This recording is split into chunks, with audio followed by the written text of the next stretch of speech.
Good day, lords and ladies, and welcome back to Age of Fear 2 with me, Cornish-Knight, as we press on with the Let's Play.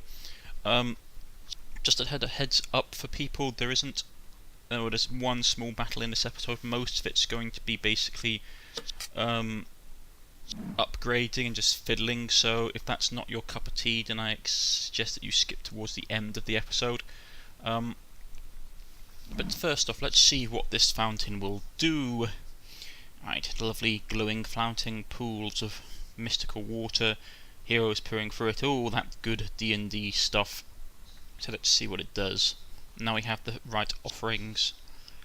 Oh, okay, basically this, it's a money for XP system, but you actually need to have stuff like gold bars, which isn't so bad. Right, your offering has been accepted, the Moonwell signs briefly a moment and you'll feel more knowledgeable. So basically we can probably reuse this to get as much XP as we want, as long as we have the treasure artifacts to do it, yeah. That's good to know. So what else do we have? We have a couple of magical merchants, we've got smugglers, we've got secret tomb. Well, that's going to be fun. Also have to remember to pick up the magical mana crystals. Also, I was informed that at midnight at the monastery something weird happens. I went to it because I recorded this episode pretty much at midnight, but nothing was going on. So I don't know what that was about. Maybe the developers, maybe it's on a particular day or something, or maybe the developers have basically disabled that function because they're trying to program something else in at the moment, but I don't know. Nothing was really sort of working when I was there at midnight, which was a shame.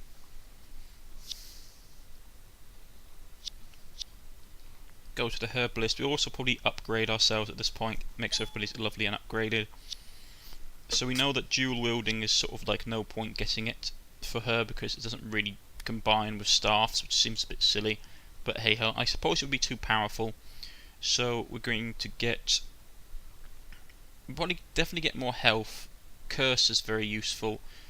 Phasing's not so bad, but it's not a priority skill. There are certain skills in this game that I just don't grade very highly, like steel. Don't get me wrong, steel is useful, but you risk a lot getting into close quarters to get it. Right, with Percival, probably Power Strike would be useful. Execution is always very nice, as is health. Stunning attacks very nice. Enhanced weapon is very nice. Execution will help us break enemies quicker, their morale drops faster. We do power attack. Then I'll pick up power attack. Unfortunately it's not as useful because I have berserk. Unless it's on the turn I charge into combat, I can't use it. So it's a bit of a wasted ability, really. I'm not a fan of Warcry, I never have been. The thing is, you lose a lot of tactical flexibility when you have Berserk, because you can't pick and choose which abilities you use. Your character always just attacks. He's holding out to become a channeler. This guy needs to get healed because he's got a deep wound, which is a pain in the backside.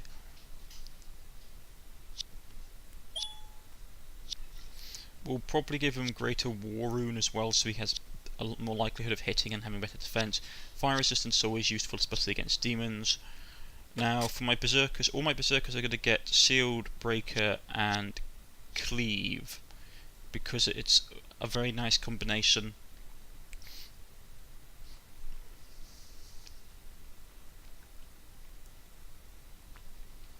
And once that's done, we'll probably pick up a either war rune or additional health. I mean, that is, greater war rune is really, really nice, but just having them being able to live for long periods of time is useful. The upgraded succubi are probably going to get a health upgrade, followed by curse, because it's a useful ability. I mean, it's not fantastic, but it's useful, especially against mobs that have low attack values. Mana shield isn't that bad, but I prefer the mana to go to attacking than defense. All the bats are upgraded. The berserkers are going to get the same treatment. So as it stands, our force is pretty resilient.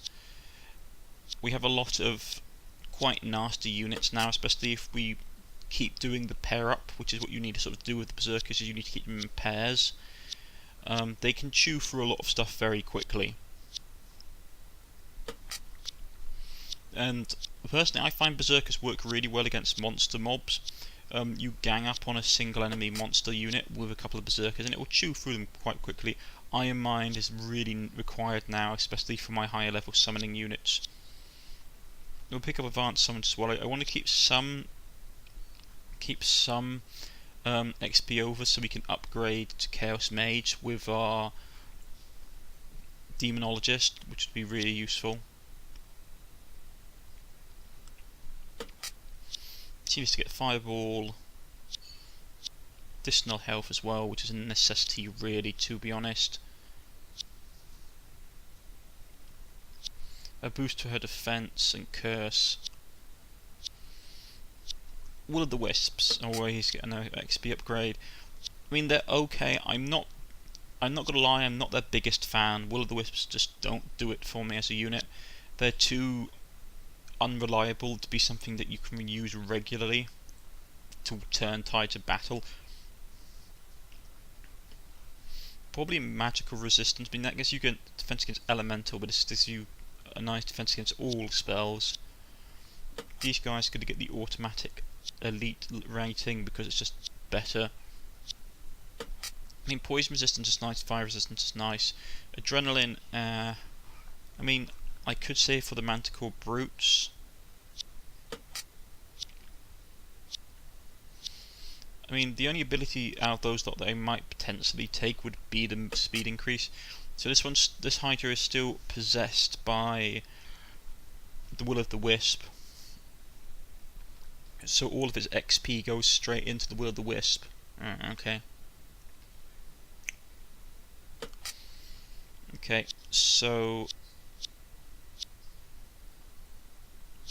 let's get all this stuff upgraded. These guys are becoming my primary sort of monster hunting units, the berserkers. Spiders, we're going to get all their upgrades, so they're going to become quite nasty, though they're still weak melee, so I can't really chuck them into melee combat, unfortunately, that much.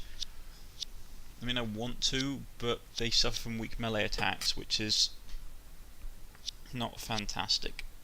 Right, I don't see the point of the Firebolt ability for the Beholders. You're always using their Paralyzed Beam ability because it's much better. Upgrades for these guys. The reason I do this is more to do with the fact that in case we have one of those battles where all our spare units turn up, that's when I get nervous. If we have a battle where literally all of my spare units turn up, I want to have all my spare units upgraded so they can actually help out in the fight. Right. Upgraded him. I want another backup Demonologist, get the spell magic. Arcane Master, which is always a very nice ability to have, but I chose to have magical resistance just because it's a useful thing to have. You don't want your magical user's spell sniped. Keep him here to have a backup channeler, though I don't know how long it's going to take for that guy to turn up. Upgrade these guys.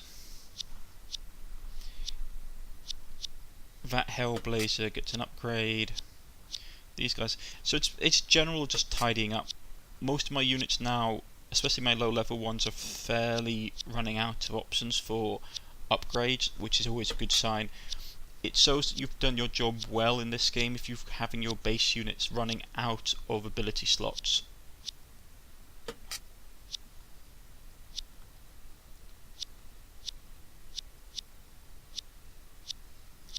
Right, what's that? Bloodlust. Pick it up anyway.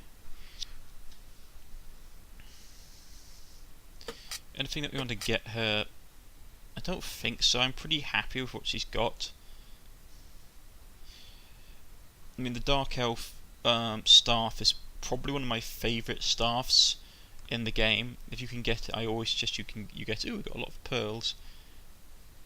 You can sell one of them to get a little bit more money in the bank.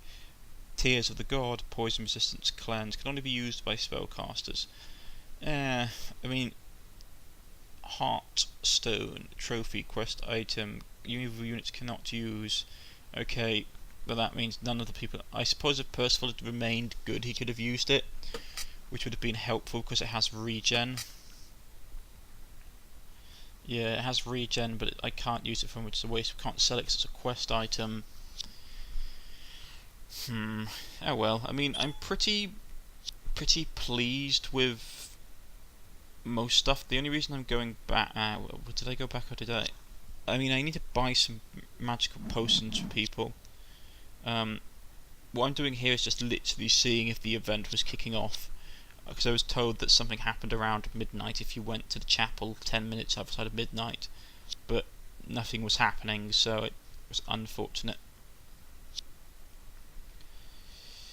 Right, a secluded place, far from common tracks, lies the artificer's shop. The owner is a tried mage who once travelled many lands and dimensions. While not a secret business, only a hand of adventurous knowledge. Whereabouts? A party filed in, the attentive old sage's eyes widen. Right, we've seen that dialogue enough to know what he wants us to do, so let's see if there's... Ooh, Hell Candle is nice. Swamp Berries are nice. Magical Hourglass, that's very useful. Tear of God. It's one of these things, I mean, Sphere of Magic's really nice, but it's only for mages. Phoenix Feather is really nice, but that's only for spellcasters, so that's only going to be for Belcara. Hourglass is very nice as well. I always get slightly confused by Time Sift. I think it allows you to undo 3 units move. Basically, if you have like you've had 3 things that have moved, you can undo the last 3 instead of the last 1. Hellish Candle's nice. Summon Fiend. But the thing is that I made Belcara to be deliberately a magical ordnance user, which means he throws fireballs all over the place. I don't want her using up magical power summoning stuff when I have summoners in my army for that purpose already. They have some very nice stuff. Life Drain is always nice, but I already have Life Drain. I pick up from the Cursed Sword. I don't think it stacks either, unfortunately. In all honesty, I'm holding on to the Dwarf. I mean, there's a lot of really nice stuff here, but I'm holding on to the Dwarf Sword because it boosts my defense, which is something my character really badly needs, to be honest.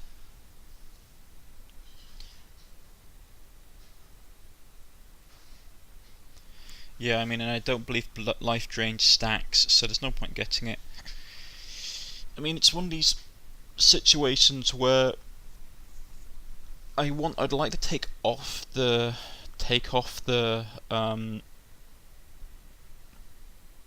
Berserker armor that I have on, but it's giving him double attacks, which is really, really nice.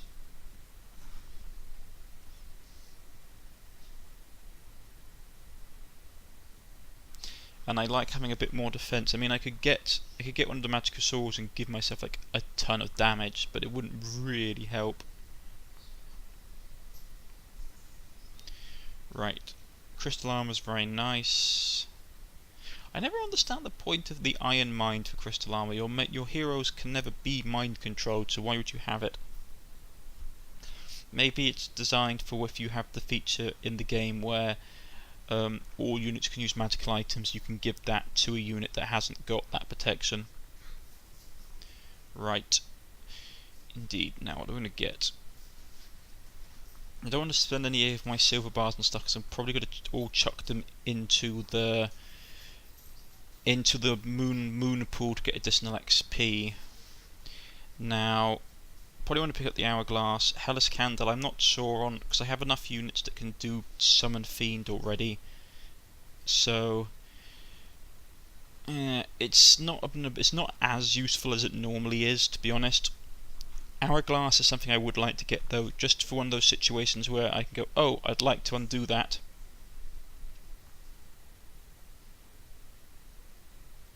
Oh, it restores actions. Maybe I can use that on Percival after he's attacked. Oh, but it's berserk, so he's going to automatically attack people. I don't know if that would work.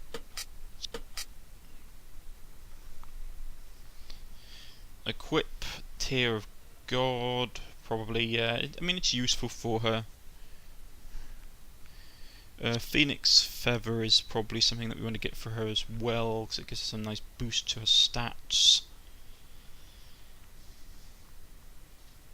It's like one of these really difficult things to try and figure out what you want your characters to have. Because I mean, like, she's becoming really, really OP equipment-wise. Hell Candle, not so interested in it. I normally am a massive fan of Hell Candle, but I already have 2 units that can summon fiends. I don't need a third, really. I mean, if we were doing it where everyone could use magical spells, I would automatically buy it and give it to one of my other succubi. But, nah. I'd rather have her throwing fireballs about.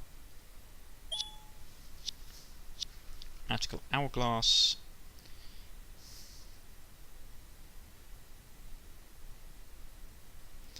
I do want to pick up a potion, a couple of potions of concentration. Maybe want to pick up a potion of heroism, because that would be useful for my character.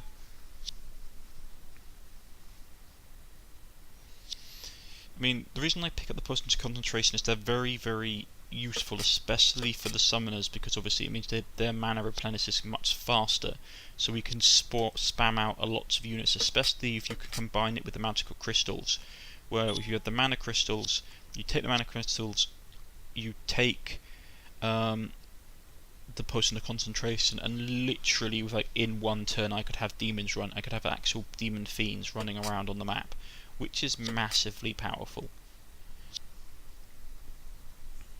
Though you have to be careful. Demons, if you put too many demon fiends in the field, after the I believe after the first 3, the likelihood of them each one breaking from your control is increased by like 50% or something ridiculous. So it becomes a real risk reward thing. The developers did it because spamming fiends was actually a relatively easy ploy on the demon campaign. You could literally just have everyone spamming fiends, like have Hell Candle, have loads of summoners, and just spam fiends for days. But now it's not like that. I'm going to pick up the potion of heroism to give to Percival, and he'll lose his antidote. I was tempted to give Percival the swamp berries because of the some of the abilities it has, like poison resistance. Unfortunately, it drops its defense and attack, which is not particularly fantastic. So he'll just have to risk getting poisoned in the future, unfortunately. I mean, I'm going to probably chuck the rest of my bullion, my precious bullion, like pearls and gold and stuff, into the experience pool to get more experience for units.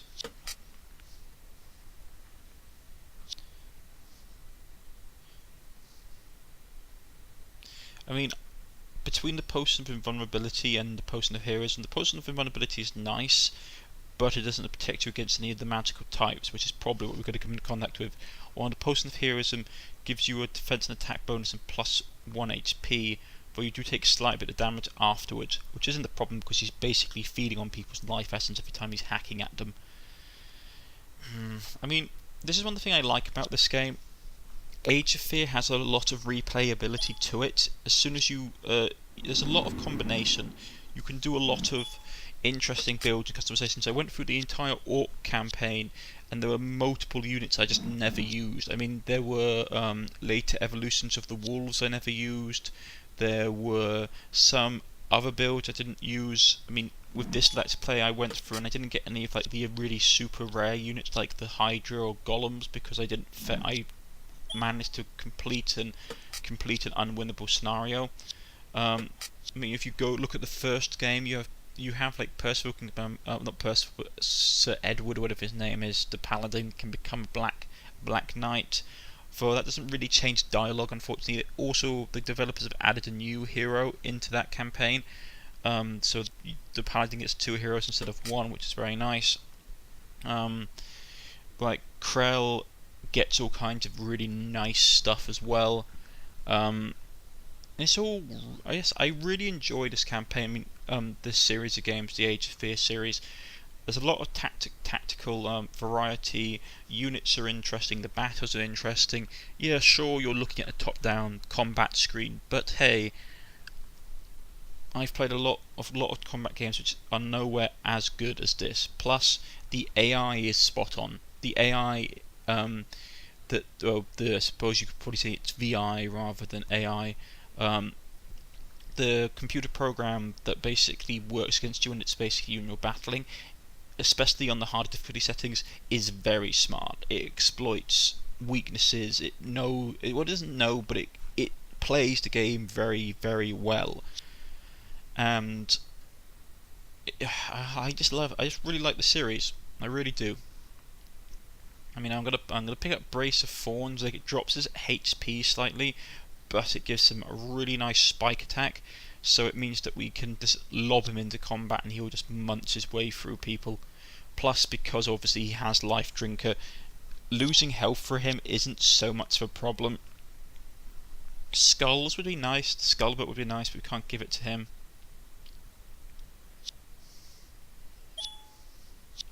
So let's go to the smuggler's place. There's anything in there useful. As I said, this episode is mostly just doing general updating of equipment and abilities. I mean, this is one thing I do like about this game. All the items in this game have a purpose. Everything has a purpose. You just have to know how to use it to its best. You don't have any sort of like percentage stuff in this. I mean, well, you do to a certain extent, like when it comes to like poison resistance and stuff. But on the whole, every item will have an ability tied to it, an ability or some kind of attribute that is unique in some way, like shield breaking, like magical attacks. This is the kind of thing I love about this game.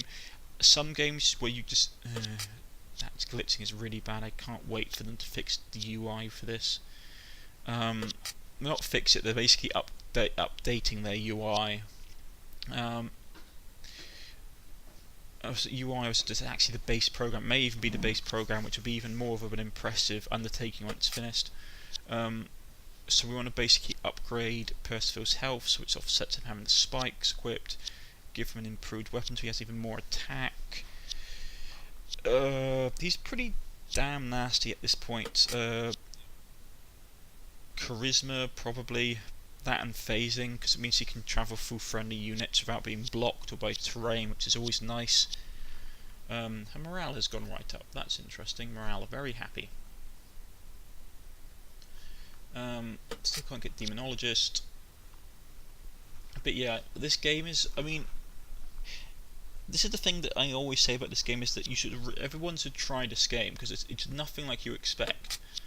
You look at the graphics, it's like, oh, okay, it's this, but like you play it and the game has so much depth and has so much replayability. And yeah, the story can occasionally, on some of the campaigns, can be a bit, I won't say cliche, they're very typical like D&D plot lines, but they are good, and there's a reason why stereotypical plot lines exist, because that kind of stuff tends to happen. It's one of the reasons that stereotypical plot types exist in films and in movies. So I enjoy this franchise a lot. I really do. So Killing Blow, I don't see the point of it. Brave is very nice. I personally don't see the point of Killing Blow. I suppose it would be useful in combination with like Cleave, when if you can guarantee a kill you'll get another attack. And if you're in a big group, actually yeah, that'd probably be the point. Killing Blow combined to Cleave and double attack in a large group of enemies would be useful, because you'd probably kill off at least one enemy and then you get another attack, which then you could attack someone else with. So that combination is probably quite good, especially against lots of mobs, though that's why I have so many succubi in my force. Right, what do you want to do? Quickness, probably, because that means you can move. I mean, the problem I have with the Will-o'-the-Wisps is they don't have a particularly large movement range, which is why you should always get the movement perk up. Mancubus really tended to get the quickness so they can move, to be honest. I mean, tough is nice, stunning attack is nice. I want to try and save some points to get the Mancubus Brute. I mean, it's just the problem, it's that these are really nice units. So I went for poison resistance just because it's useful. and because their health is low, it's probably the thing that would do for them. I find that units like that have like 6 health without regen, poison is probably their biggest fear. Right. Tough is really useful. I should have got people tough earlier, to be honest. It's one of those abilities that you need to have really for your frontline melee troops, because it prevents you from taking... it doesn't prevent you, it massively increases the difficulty of your characters taking permanent wounds, which puts them out of battle for a turn. Because, as I was pointing out, I haven't lost, but I have my best beholder on the bench, and he's on the bench for an entire battle, which sucks. So, as you can imagine, I'd rather that he wasn't there. These guys are all getting leveled up. Warrune. I mean, I never see the point of Fire Strike for the Beholders. I mean, yeah, I'm sure it's a nice ability, but it's like, really? I know I've forgotten to fully upgrade, but I wanted to try and check out this secret tomb before the half an hour was up. In the deep, dark recesses of the mountain, the adventurer discovers a large cave hidden away at the end of a twisting tunnel. The unearthly green glow emanates from the stone's end at the cave centre. The eerie light is enough to illuminate the primitive paintings of the walls, seemingly depicting the battles and victories of a barbarian tribe and its triumphant king. The valiant ancient offering circles the hands. An important chief must be laid here to rest for eternity. Upon taking care closer look at one of the cave paintings, the adventurer spots a string of runes, but now a praying mantra. While the heroes are unable to decipher the primitive language and pay their respects to the barbarian lord. Right, this is going to be interesting. There's probably clues hinted throughout the wording of the statement. Probably it's going to be "O mighty king, ruler of free people." That's probably the first one.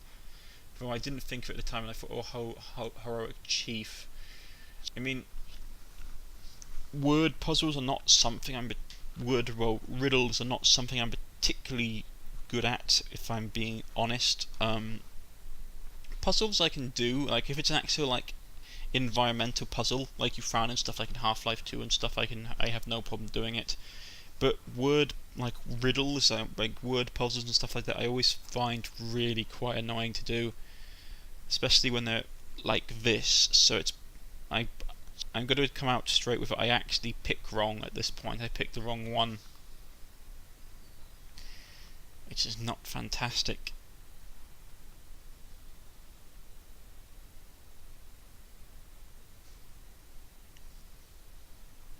Yeah, not good. It's like the writing is blurred. I can't read it. It's like, yeah. At this point, it's literally just pick and mix. You're just trying to find the right combination. Then we get thrown into a combat scenario, which is equally frustrating. Barbarian King, wrong. You are not true. You are not a true believer. Yeah, fine. So who is this guy? The ancestors of dwarf people watch over for current generations. The heroes of old are nothing else disappointed in their children's accomplishments or lack thereof. Alright, he's got a whole host of really nice stuff. Doombringer, two-handed, very nice. Multiple. If I could actually get that, that'd actually be pretty damn nice to get for my character.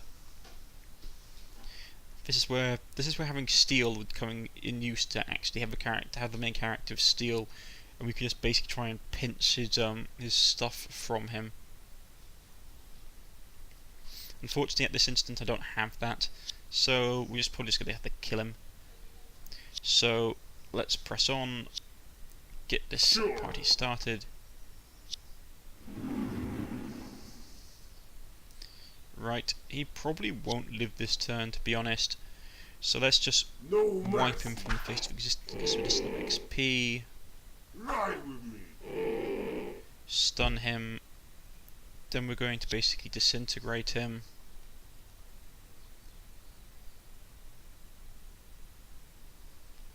Yep, just disintegrate him. Voila! I do love that ability. Very nice. It's a really good sniping weapon for dealing with high-level enemy VIP characters. But it's a fairly straightforward battle. What else?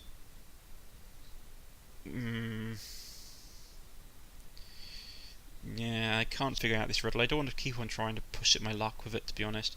There might be clues to be find later on. What else? Is there anything else you want to do? Probably not, to be honest. Well, I've been Cornish-Knight. If you've liked, please press the like button. If you wish to subscribe, please press the subscribe button. You can follow me on Twitter, you can follow me on Steam. Leave a comment in the comment section and I'll get back in contact with you. As always, this has been Age of Fear 2. I've been Cornish-Knight, and I shall see you all next time. Goodbye.